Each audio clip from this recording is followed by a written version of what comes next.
So you're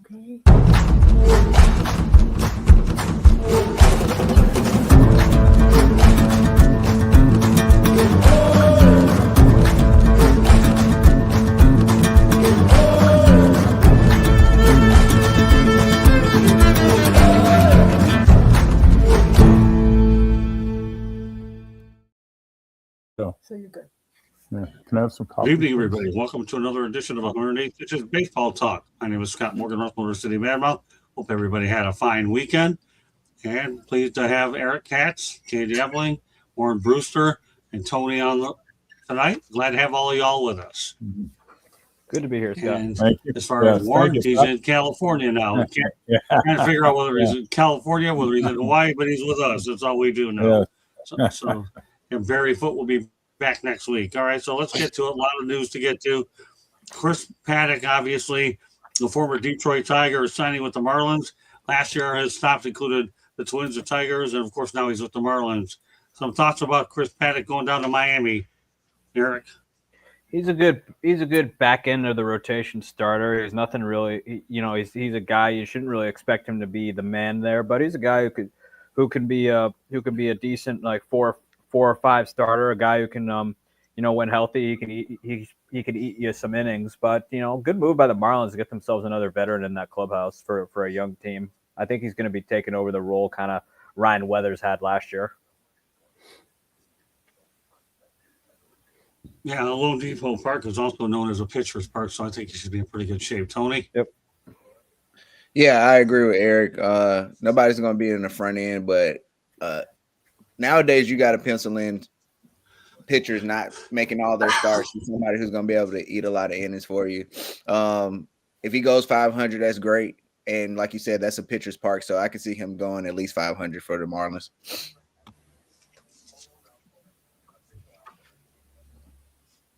What about you, Warren? Well, from what I've seen of him, he started off really good young when he was with the Padres and had Tommy John, and then again had Tommy John again. So he's had it twice, and then he was shut down a little bit last year with forearm stiffness. So, his whole key is staying healthy. If he could stay healthy, he'll definitely help the Marlins without question. The whole question is he stay healthy. He doesn't walk people. He throws strikes, and that's what you want, especially for a young club. Candy? The Miami Marlins selected Paddock in the 8th round, 236th overall of the 2015 Major League Baseball draft and signed him. He made his professional debut that year with the rookie-level Gulf Coast League Marlins, where he went 4-3 with a 2.18 ERA in 11 games. And then in 2016, he moved up to Single-A Greensboro Grasshoppers, and then they traded him to San Diego. And then from San Diego, he was on the Twins. From the Twins, he got to the Tigers, and now he's back with the Marlins again. He has an ERA of 4.64. His win-loss record is 32-36 with 529 strikeouts. He is 30 years old. So hopefully he will be able to help. He'll be able to be another journeyman, kind of like Sandy Alcantara, elder statesman on the pitching staff down in Miami. Yeah, on the surface, this looks like a good pickup for Miami. All right, big trade that occurred today. That trade involves the Boston Red Sox and the Milwaukee Brewers.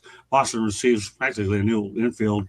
Third baseman Caleb Durbin, shortstop Andrew Monasterio, and second baseman Anthony Siegler, and a comp, I believe, B pick, where Milwaukee receives Kyle Harrison, second baseman David Hamilton, and left-handed pitcher Shane Drohan.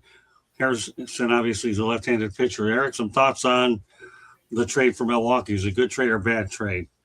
I was kind of shocked at this trade. I don't think it was a very good trade. Yeah, you get a pitcher, though, but the thing about it, though, is there were plenty of cheap arms still available in free agency. Jose Quintana, who was a great for the Brewers last year and exceeded all expectations, was still out there as well. But personally, now you have a hole at third base. You've traded everybody who could have practically played the position.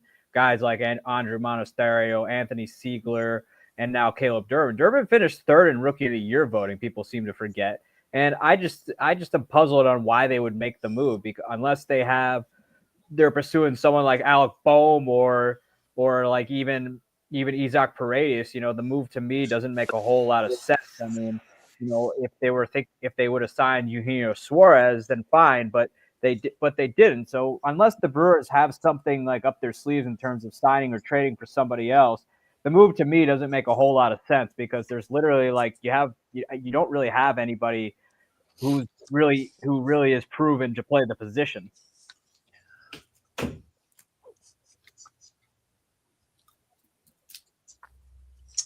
Warren? Well, I agree with Eric. They've got to have something up their sleeve, because you wouldn't trade away, a young kid that was third in the Rookie of the Year voting and not get anything back in return. Kyle Harrison's got a big upside. Has been, he was number one pick for the Giants about 4 or 5 years ago. Went in the trade for Rafael Devers. So he was one of the key pieces. So, I'm surprised Boston's given up on him. And, he was in the rotation for a few starts, and then they put him in the bullpen. He didn't pitch much for him. So I think they kind of gave up on him. I think, Milwaukee's getting lightning in a bottle. If he comes through and with the expectations that they've had for him in the past, he could be one of the front line starting pitchers, but they're taking a shot, and they're giving up a lot to get him. And the other left-hander is just a prospect, and Hamilton's been around for a while. He's 28 years old, so he's never really established himself. He's more of a utility type. And then Boston, on the other hand, is trying to mix and match their infield. They got Trevor Story at shortstop, and they have Wilson Contreras at first base. So they got to mix and match. They got to find a second baseman and a third baseman. So out of those guys that they got in that trade, they'll a couple other guys that they have in the organization, they'll mix and match and figure out their infield in spring training.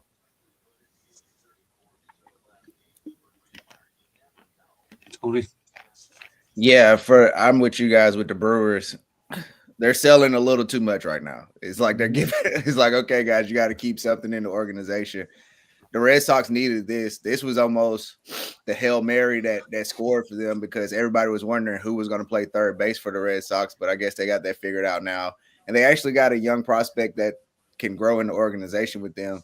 I think, Warren, they're going to have Isaiah Kiner-Faleper. I'm sorry. Right. Play second base. IKF play second base. So it looks like this is the last piece of the infield for them, at least for now. Spring training, who might win positions or whatnot. So for the Red Sox, this is really what they needed, because that was one of the biggest question marks going in is third base after Alex Bregman left. The Brewers, this is kind of weird, because the Brewers need to keep these kind of players. Like you said, Eric, he finished top 3 in Rookie of the Year. We've been talking for weeks how the Brewers have to keep cheap, good players around as long as possible. So this was totally off brand for what the Brewers would be doing. I really don't understand it, but they helped out the Red Sox, and that's never good for me. No. No, never. Yeah, two teams that used to play in the same division. Now they're in different leagues. Go figure. Yeah. It was interesting when they had the old AL East. You had Milwaukee and Boston and New York in it. Bring back those days. I miss them sometimes. Go ahead, Candy. What's your take on the trade? I was shocked. I honestly, I mean, it's good for Boston. I'm not so sold that it was good for Milwaukee for a number of different reasons.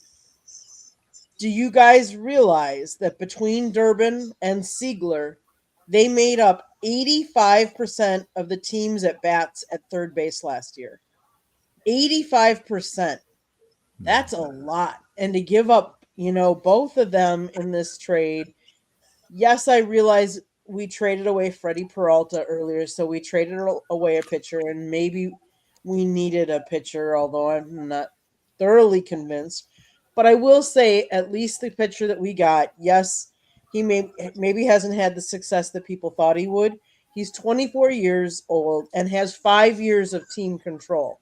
So at least we got somebody that, isn't just a quick sign and, deal. But the Brewers are known for developing in their farm system, and that's what they do. They have a lot of good prospects that they know how to coach up and bring up and develop into the major league level. That's one thing that they have been doing for years, and they've had success doing it. Let's hope that they can do it. They've also turned some old pitchers around that weren't having the best of seasons before Mhm. and getting the most out of them. So maybe we can do that with Harrison, or maybe we're just acquiring pieces so that we can make another big splash trade. Maybe that's what they're doing. I don't know. But with spring training around the corner, I hope they have something else in their bag of tricks yet to do. Well, we'll find out when we get it. We'll put it out there. I'm not sure what the Brewers are doing with this trade, but when you keep swapping major pieces back and forth the way they are, you have to really wonder what Pat Murphy's going to have to work with this year. I mean, one thing you have all these heavy hitters, but Pat Murphy may have to find the Einstein internally to adapt to the changes that are there over at Lone Depot Park. Oh, that's the American Family Field. Okay, I keep forgetting all these insurance companies. I call it Miller Park. Forget it. All right, so there you go. Our featured topic of the night. Miller Park is Miller Park. To me, it's a sacred place. All right, well, Still called Miller I'll tell you Parkway. one thing. Our featured topic of the night. There you go, Miller Parkway. I'll take Miller Park all day long. Marijuana. We're talking about it on this program. Why are we doing it? Because Tigers shortstop Javier Baez will not play in the 2026 WBC for Puerto Rico due to a suspension from a failed marijuana test in 2023. Okay, Eric, what are your thoughts about Javier Baez missing the tournament because of marijuana? At this point, marijuana is like legal at this point. It's just, to me, I guess the tournament has its rules about it. To me, it's just like, it's not like it's no longer has the stigma attached like it used to, just because a lot of states have it legalized, and you can go to a store and go buy it. But I guess the tournament just feels adverse to it, so they opt to not. Baez didn't listen, so now he doesn't play. Warren? Well, it's get with the times. Basically, that's something that happened 3 years ago. And this is 2026, so Right. that's, forget about it. It's like Eric just said, it's legal in most states. So why have that? All you're doing is hurting the WBC. That's just one less good player that's not going to play. And it's a shame. And all he wants to do is represent his country. Mm-hmm. Yeah, I don't think AJ's head's just sweating over it. That's for sure. That's okay. You just get ready for the season. Right. Tony? Oh man, I get it. Rules are rules, but at some point we gotta start making some amendments to those things. It sucks, like you said. This happened in 2023. Right. I don't know how the ban doesn't start from. It looks like the ban started months after that, stretched into 2026 because it's a 2-year ban. It's a lot of technicalities and red tape to something that's legal in most states, legal through the MLB. And like you said, Warren, it's just really hurting the game because Puerto Rico's losing a lot of people. Yeah. Francisco Lindor's not playing. Barrios isn't playing. Correa's not playing. Puerto Rico might actually not be able to play in the WBC. So, this is actually becoming might be the straw that breaks the camel's back here. And that's a good team that we might not be able to see now. Like I say, I get it. Rules are rules, but we got to figure out how to fix this going forward. Candy? He tested positive for marijuana on March 12th, 2023, during the 2023 World Baseball Classic. It's a 2-year ban that starts April 26th of 2024 to April 26th of 2026. The impact is because they're playing the World Baseball Classic in March this year. So he's disqualified from participation. The World Baseball Classic strictly prohibits marijuana. Major League Baseball removed it from its banned substance list back in 2020. Therefore, the suspension does not affect his eligibility for the Detroit Tigers or MLB regular season games. Despite efforts from MLB and the MLB Players Association to restore his eligibility, the World Baseball Classic upheld the suspension. So, while a lot of states are, legalizing it and you can get it, and obviously, World Baseball Classic still thinks it's an unfair advantage, and so, unfairly or not, Puerto Rico's not going to have the benefit of having Javier Baez on their team. Eric, you've already spoken on this, right? Is that correct? Yeah. Okay, let's proceed. Edwin Diaz, though, is returning for a third WBC with Team Puerto Rico. We talked about it. Let's talk about Diaz. That my latest source. Eric, what are your thoughts about? They need him.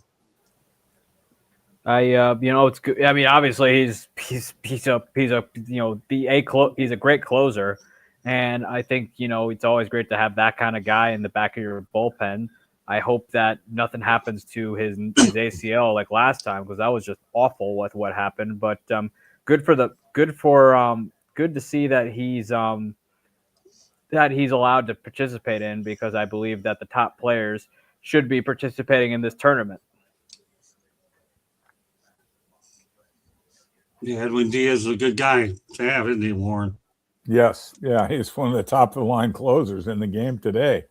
So they can count at the ninth inning. They got that under control, that's for sure, because he's one of the best in the game, without question.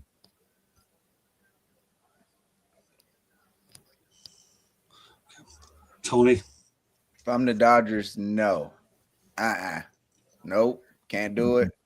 I know it's probably next to impossible to get hurt celebrating again in the World Baseball Classic, but I do not want to be part of the story of my pitcher got struck by lightning twice. I would be very worried and nervous just because I would just be nervous. But it's good for the WBC. Like we've been saying the last couple of weeks, having these stars in, I am more intrigued with the WBC now more than ever. That's part of the reason why I would hope Puerto Rico can make it in. But yeah, I want to see him in a high leverage situation closing out a game. That's just must see TV. That's good for the sport. Katie? Trying to come back and play again in a tournament that that you had such a blow. I wonder what that's going to do to his mental state too. Like, is that going to affect it at all? With all of these players that are going to be playing, obviously they're probably going to be more accelerated into baseball ready come beginning of the regular season. For all the teams that are going to benefit from all their players, they might not look at it as a benefit to play. Obviously, you can get injured there, but you're also going to have game situations, and you're going to so you're going to be accelerated, I think, compared to some of the other guys.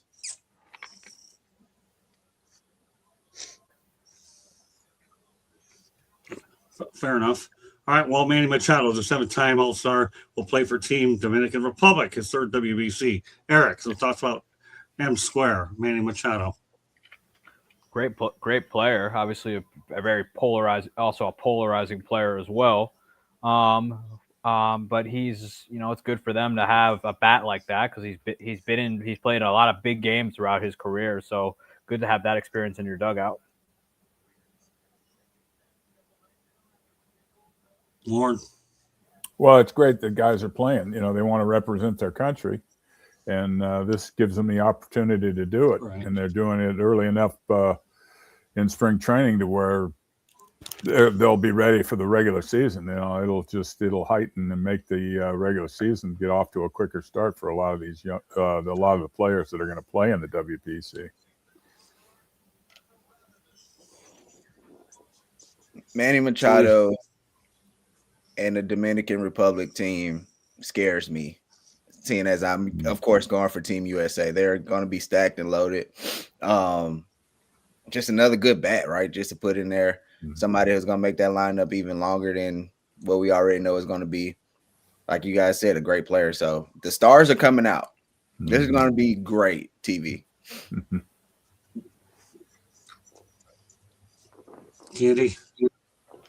You know, it's in years past, you haven't seen as many stars play in the World Baseball Classic. And I think some of these extra curricular, where it be playing, sometimes you see the stars shy away from it because they don't want to get injured. Teams don't want to let them. I'm happy to see as many stars as going to be in this World Baseball Classic. I think it'll be interesting. And it actually has me wants me to watch this year, as opposed to, I don't know that I've really watched it in the past. Well, geez, you're on our baseball first show. I'm giving these updates. There's got to be a degree of intrigue when we keep putting names out there. As little some of them could be Brewers. Yeah, it's WBC is a brainchild of Bud Selig. I know he's the one who got it going, and they've done a good job keeping it going through. That said, we're going to go to a quick station break. When we come back, we'll have a couple more WBC updates, and then we'll have our parting shots. Go ahead, Candy.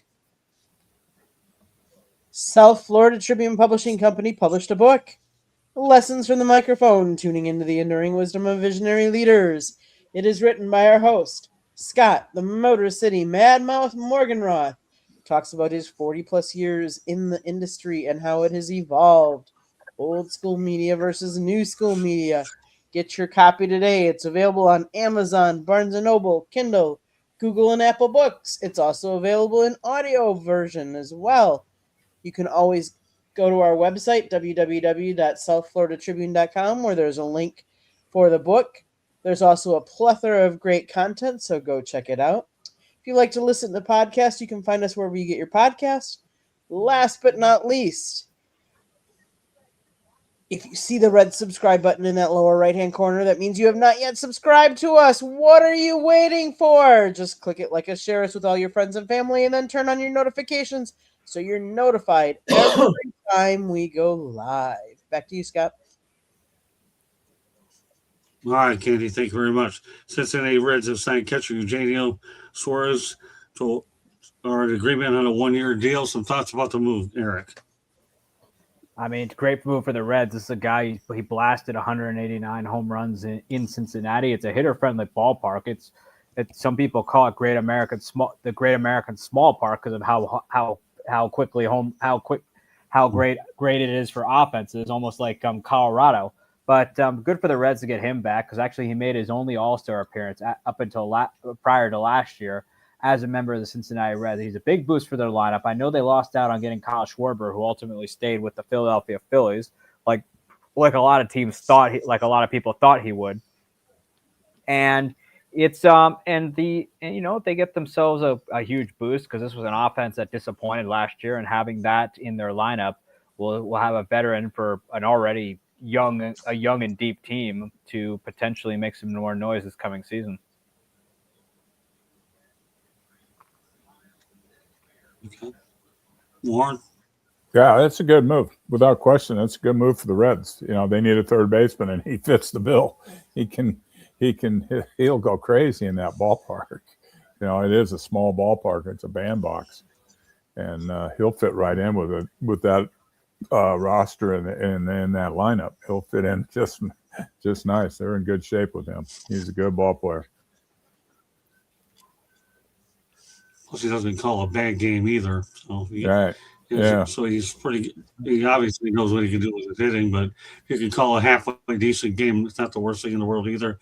I don't know. I played the position as well. I always enjoyed the defensive part of the catching. I really always did. So talk to the umpires, get in the hitters' heads, and take the extra mound visits. Call it a decent game, and you put the ball in play and get it out. It's a pretty good move for a team with a low budget. And let's not forget Terry Francona's the manager there as well. Right. Mm-hmm. Tony? There you go, Scott. This is what you need when you have a young up-and-coming team. You need solid veteran signings to go with your good management to couple with the young play. You kind of mix it all in, and that's how you move forward. I feel like that's the thing in all major sports. And this is the kind of signing you make. You bring in that veteran. Maybe he's somebody who can get in Ellie De La Cruz's ear if it comes to like strikeouts and stuff like that. You know, those are the kind of people that help young teams. Him, Terry Francona. I like what the Reds are doing. I really do. Andy? Suarez hit his 49th home run of the season on September 25th, matching his career high. He reached a new single-season career high with 118 ribbies last year. In Game 5, he helped the Mariners take a 3-2 series lead with 2 home runs, including a grand slam. We know that they eventually lost to the Blue Jays, but he's still got a lot of pop in that bat, so he's going to provide more pop for the Reds. Not that I'm really excited about seeing that, but good for the Reds. For what's worth, he's had his problems. I get it. Yeah, I breathe you there. All right, well, okay, Yoan Machado will play for Team Cuba as he's received his insurance approval. That's one of the biggest problems that they're having is getting these insurance things done. But Yoan Machado is going to be playing for Team Cuba. Eric? I was surprised he was able to get it, considering he spends more time on the injured list than he does on the field. But good for him, I guess. But if I was the Angels, I wouldn't let him go, as considering how banged up he gets during the season. Yeah. Well, obviously, we know insurance obviously seems to be a bit of a problem for a lot of these guys. We'll get into that more next week, too, by the way. Yeah, I mean, because he has a history of injuries. Yeah, that's the hardest thing, is to find somebody to insure him because of his history of injuries, you know. But he can help, you know. It'll be a good bat for the Cuban team, and it'll be fun to watch. Tony? So over the last 4 seasons, he's only played – the most games he's played in the season is 104. Yeah, if I was the Angels, you're not going. Okay, I'm just going ahead and put that in there. No extracurricular. You get paid to play for the Angels. We don't need you tweaking nothing before the season starts. But, I mean, if they're allowing him to do it, more power to him. I don't know how he got insured at all. That would probably, to me, that would have been one of the hardest insurance cases in the WBC. But somehow, some way, there might be some insurance fraud going on. We got to check on that. Well, nothing surprises me these days. Katie? He was named to the Cuban national team back in 2023. And in 2023, he batted .435, .519, .739 with a team leading 10 hits in 23 at-bats. I can see why Cuba would want him back for a short World Baseball Classic. For sure. Yeah, with that pop, for sure. Well, let's go back to another favorite Brewer. Jackson Churio gets the call to represent Team Venezuela in the WBC. Eric, some thoughts about the Jackson man playing on the WBC for Venezuela? Oh, it's great. Oh, it's great. Although I was a little surprised Milwaukee let him go too, because he too has had some injury problems. You know, he missed some time last year, including, I think, the Brewers went on a 14-game winning streak without him. But, you know, good for him for at least getting in, though. But if I was the Brewers, I'm surprised they let him go.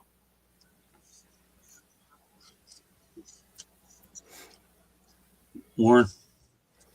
Yeah, I'm glad to see that Venezuela is going to have a team in the WBC, because they're not playing in the Caribbean World Series right now, which I was shocked to see. I can't remember the last time they didn't play in that. But with the strife and the problems that they've had in their country, I can understand why. But hopefully they can have a good team. You know, there's a lot of representation of the Venezuelans in in Major League Baseball, so they can represent very well in the WBC.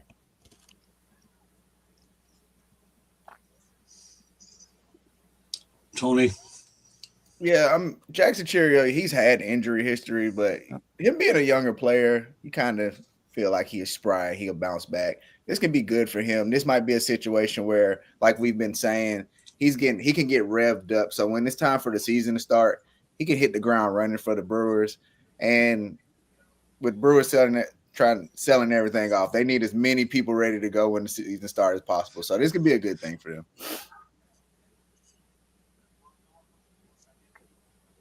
Yeah, I applaud the move for sure. I think why not? He's a superstar player. You can go ahead and represent Venezuela. The times I've seen him, he's an electric player, and I think the Brewers got themselves a stud there. Go ahead, Candy.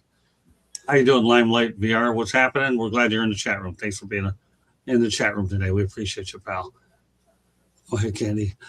Jackson, I light up everybody with that smile, Churio. Yep. You know, I mean, he has got such an infectious personality. Yep. I can see where, you know, Venezuela would want him. I do know that there were some players that went and that were over in Venezuela, and then they had some issues trying to come back. But, you know, his batting average right now is 272, 42 home runs batted in 157. I was a little surprised Milwaukee's going to let him, but I think most of the teams are letting most of their guys play if they want to play, which I think is cool because they want to represent their country. And like I said, I'm looking forward to watching it.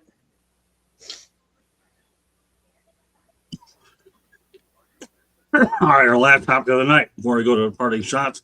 Nolan Arenado, have been added to Team Puerto Rico as a 6-time Platinum Glove winner. It's for WBC. Some thoughts there, Eric?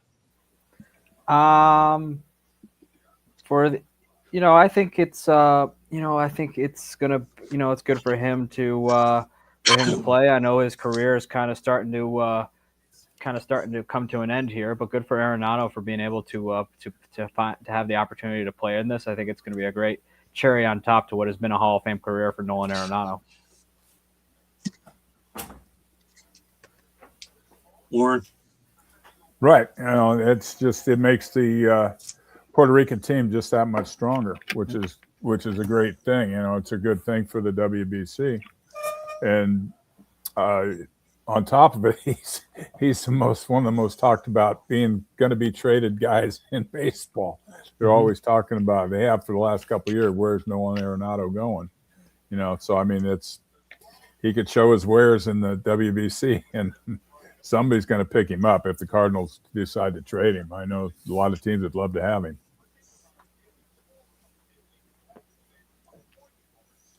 Tony. It's going to be weird. I'm not going to lie. He played for USA, so it's going to be a little different seeing him on the other side of the field. But, hey, man, more power to him. Like, hopefully, like I say, I saw possibly pulling out being a thing for Puerto Rico. Hopefully they can field the team. People like Nolan Arenado definitely will help. And hopefully it works out. That's all we can do for Puerto Rico right now. Let's hope this works out. Still red, white, and blue. Only got Puerto Rico instead of the United States. And I think that, as I understand it, Puerto Rico is a U.S.-owned territory. It's just basically the U.S. somewhat 51st, 52nd state. I don't know. I've been there too. But it is what it is. All right, go ahead, Katie. Arenado is widely recognized as one of the best defensive third basemen of all time. He is the only infielder to win the Rawlings Gold Glove Award in each of his first 10 MLB seasons. He made his major league debut with the Rockies back in 2013. He has had quite a career. Kudos to them for letting him play and for him wanting to play internationally like he is. He did play for Team USA back in 2017 in the World Baseball Classic, and it's funny because on March 22nd, 2017, Team USA defeated the previously undefeated Puerto Rico 8-0 to capture their first ever World Baseball Classic championship. Arenado returned to Team USA for the 2023 World Baseball Classic. So it's kind of interesting that now he's going to be playing the other side.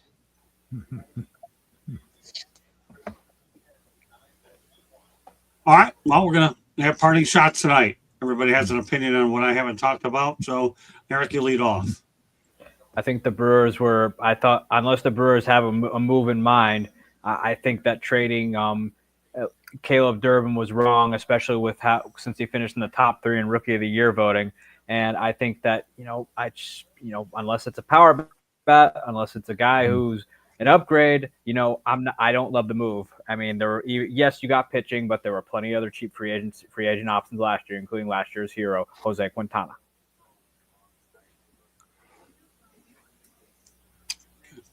Candy? I agree with Eric that I don't like the trade. I do want to say that I think it's kind of cool some of the different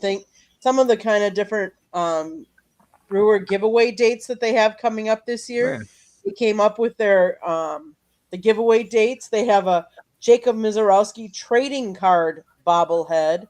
They have a wiffle ball set, a windbreaker, a picnic blanket, a patriotic Brewers hat, a local artist hat.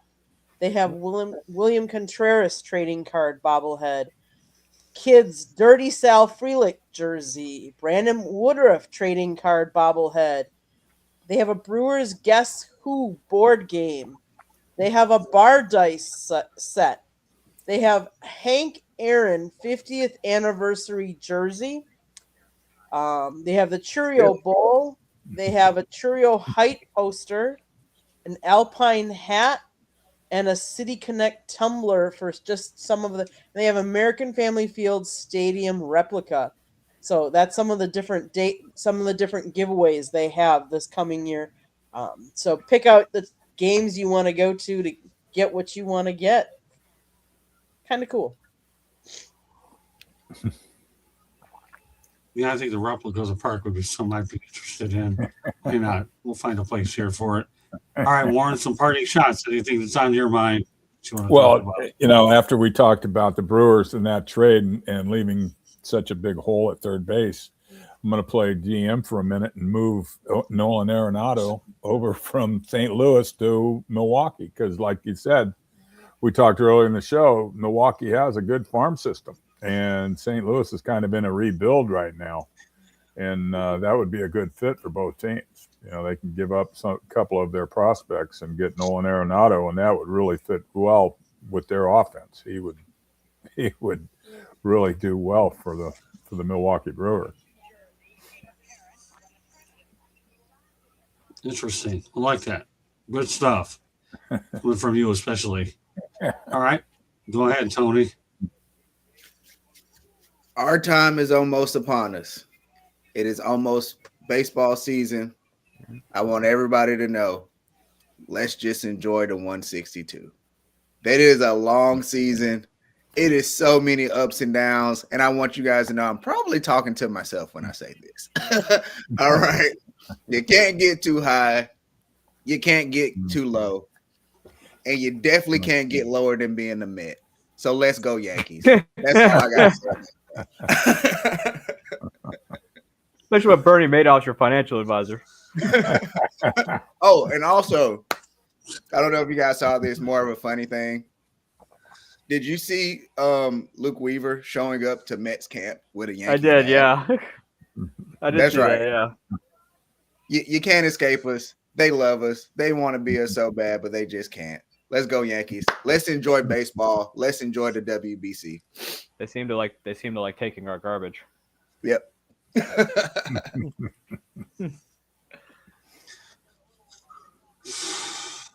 Okay. By now, it's been a week. Everybody knows Mickey Lowe's passed away at the age of 85. When he retired, he had a lot of complete games. He was an innings eater, threw a lot of shutouts, had a lot of strikeouts, was at the top of a lot of categories. Never got in, should have been in. Let's not forget the fact that he won 3 games in the 1968 World Series and defeated Bob Gibson. I had the good pleasure of having Mickey Lolich on the Sports Exchange. I interviewed him, and he was great. I spent time with him over at his winter home in Naples, Florida, and it was unbelievable. And he went out there and signed a few books, went over to my father, my father-in-law, and I got a few extras as well. Mickey Lolich is my childhood idol, my hero. I had a chance to spend a few good hours thanks to Tom Gage. Now I realize he's probably never going to get in the Hall of Fame, and we've had Tom Gage, and a lot of people have advocated for that. As far as I'm concerned, the one thing that can be done, it should be done, is when the time comes that Tarek Skubal no longer is with the Tigers, whether it's a year or two, the Detroit Tigers need to wake up. They finally got around to retiring Sergei Fedorov's jersey with the Red Wings. They need to retire Mickey Lolich's number 29, period. Why it's not done by now, I don't know. They got Lou Whitaker's up there. Retire Mickey Lolich's 29 once and for all. He did great work, and to me, he's one of the greatest Tiger pitchers to ever play the game. And why it's been done, I can't figure that out. They need to do it. We don't need to honor people posthumously at all. We don't need to do that. Even though in this case, something like that would be a posthumous thing. I know I got to know his wife, Joyce Lolich. She's a real sweetheart as well. And it was just unbelievable hanging out with the Loliches for a couple hours and the time I had him on the phone. But retire his jersey once and for all. Next week, we'll talk about the Tigers' 2 top pitchers that they have, the $30 million club. But tonight, this parting shot belongs to Mickey Lolich. Retire the man's jersey once and for all, period. Great show tonight. Enjoyed the format. Any final thoughts, Eric, Candy, or Warren, Tony, before we cut out of here? Well, if you go back to Mickey Lolich, it's a great injustice that he's not in the Hall of Fame. Without question. I after seeing him when he passed away, and you see the numbers that he put up, oh my God. He was, well, when he retired, he was the leading left-hand strikeout pitcher until Carlton passed him. And there's only 4 other guys, 4 left-handers that have more than he does. You know, his numbers are definitely Hall of Fame material, without question. And there's people with less numbers than what he put up that are in the Hall of Fame. You know, so it's definitely an injustice. No question about it. In fact, his catcher, Bill Freehan, is one of the best catchers ever played, and he's not even in there either. I could think I'll take Bill Freehan's numbers and compare them. When I was playing the position many years ago as a kid, I wore the number 11 because I enjoyed Bill Freehan as well.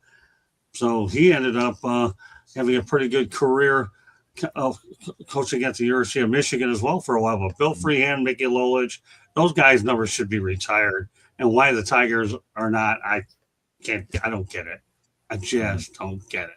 Okay, Candy, one more station break. We'll go around the horn for everybody's final exits.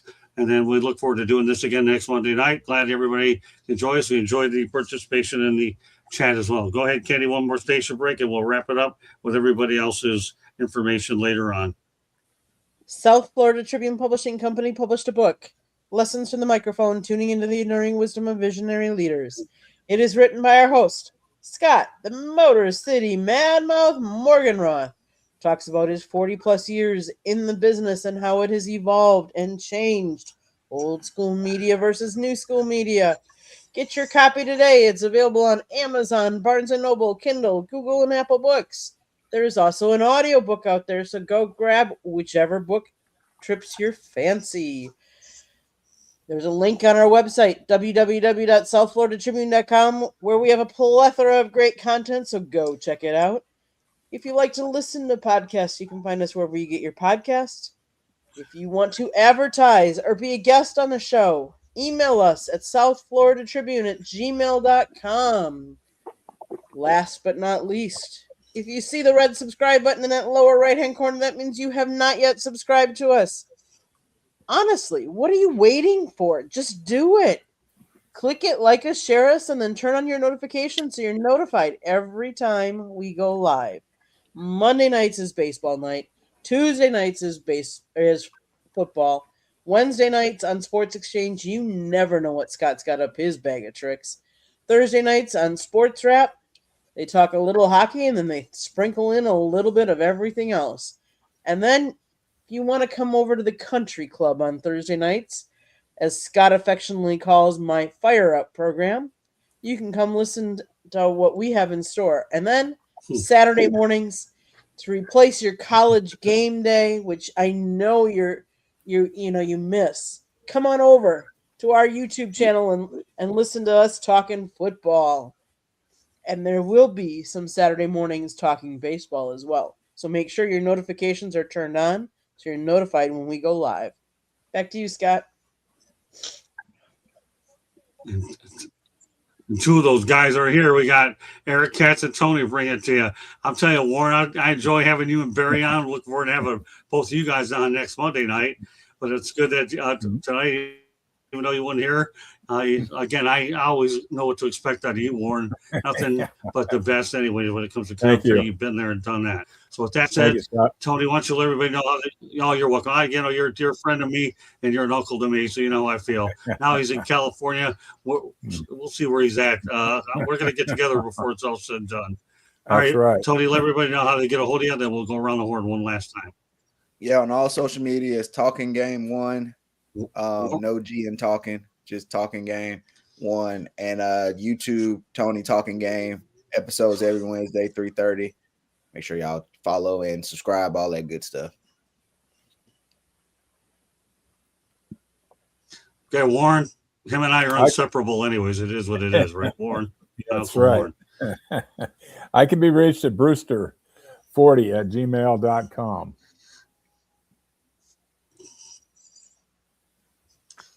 Like I said, my Uncle Warren, that's how you can find him. And you can also see him on Monday nights here with the crew here, as well as Barry Foote. And I have my two best baseball experts talk about baseball in ways that a lot of podcasts can't do it because they've been on the field. They know what it takes to get the job done, and they'll give you the best analysts and expertise they can. And I'm proud to have Barry and Warren as my teammates as well as everybody else. So go. Eric? You can follow me on my Twitter at Sports Team News. And you can also check out my blog at bellyupsports.com where I'm writing about all things Milwaukee Brewers. And if you think I don't like your team, I probably don't.